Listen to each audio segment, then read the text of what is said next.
Good day, everyone. Let's learn, love, and respect. Today is another episode, and we will explore to the integration of language macro skills, focusing on writing and viewing. But first, here is our learning objectives. Introduction. Macro. Macro means big or important. So these are the big important skills you need to communicate well. The five macro skills are listening, speaking, reading, writing, and viewing. Learning a language is like putting all these skills together. When you are good at listening, speaking, reading, writing, and viewing, you can communicate really well with other people. It's like having all these tools you need to build something amazing. So, what is writing? Writing is when you use symbols like letters, punctuation, like commas and periods, and spaces to share your thoughts and ideas in a way that other people can read and understand. You use letters to spell out words, you use punctuation like periods to show when a sentence ends, and commas to separate. Teaching writing. This means writing is super important skills, but it's often tough one to master, even after years of studying English. That's why it's taught everywhere. But here's the thing, you shouldn't learn writing alone.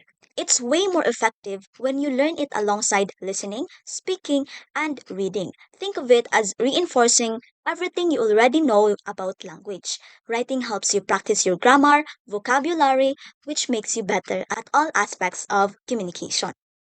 There are genres of written language. There's academic writing, which is formal, structured, and focused on facts and research, like essays, reports, theses. Then here's personal writing, which is more relaxed, informal, and focused on your own thoughts and experiences, like emails, diaries, creative stories. Both are writing, but they serve different purposes and have different styles.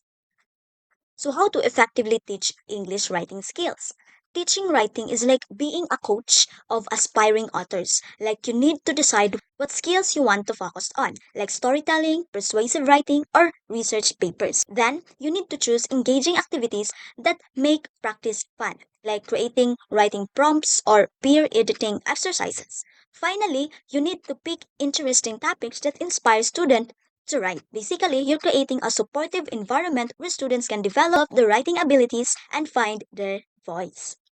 So, here are the basic ways of teaching writing skills. The product focused approach is like learning to bake a cake by strictly following a recipe. Teacher emphasize grammar and sentence structured, seeing writing as a speech written down. Uh, at advanced level, you learn to write essays, focusing on correct grammar, minimizing errors by following models. It's all about the final product being grammatically correct and well structured. We'll go. So there is a micro and macro skills of writing. We'll go first to micro skills. Think of micro skills as a nuts and bolts of writing. They are the small detailed elements that make up a solid piece of writing. These include things like spelling correctly, using proper grammar, choosing the right words, and connecting your ideas smoothly.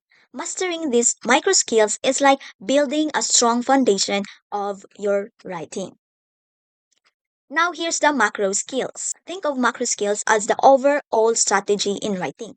They're the big picture elements that determine how effective your writing is. This includes understanding different writing styles, achieving your purpose, connecting your ideas logically, and recognizing implied meanings. Mastering these macro skills is like having a roadmap for your writing journey. Now we will explore to the viewing. So, viewing isn't just about passively watching something, it's about actively reading, analyzing, and evaluating visual information like videos, images, and websites. In today's digital world where visual media dominates, being able to view critically is just as important as reading or writing. Example, when you watch cartoon, you're reading the words that the character says, thinking about what the story is about, deciding if you like the cartoon and enjoying the funny parts. It's about understanding the message being conveyed through images and other visual elements. So, what is viewing?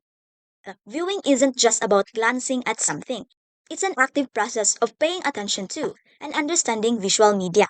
This includes everything from TV shows and movies to advertisement, diagrams, and even sculptures. It's about decoding the message and meaning embedded in what you see. So here is the novel macro skills of viewing. The novel macro skills of viewing, it's all about being smart and critical when consuming media. It's made up of two key parts, media literacy and visual literacy. Media literacy is like being detective, able to access, analyze, and evaluate information from various sources. Visual literacy is like being able to read, picture, and understand the message they convey. Together, they empower you to make informed decisions in a world saturated with media. Viewing was not a skill that was taught until recently. Not long ago, viewing wasn't really taught in school, but now it's becoming increasingly important because we live in a world saturated with visual information. Learning to read pictures, diagrams, and charts help you gain a deeper understanding of the material. In many cases, visuals are essential for accurately interpreting information, and stories are often incomplete without accompanying images. So there is a two types of viewers.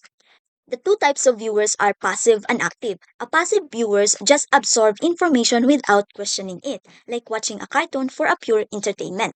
An active viewer, on the other hand, analyzes, evaluates, and appreciates what they see, watching with a purpose and engaging critically with the content. So what do active viewers do? Active viewers are like detectives who critically analyze what they see. They ask questions like, what's this really about? How do it made? What values or biases are being presented? What's the purpose? Who is intended audience? How does it make me feel and why? Does it connect to my own life? They don't just passively absorb information, they actively engage with it. So there is a stages in viewing. Viewing isn't just about passive activity. It's a three-stage process.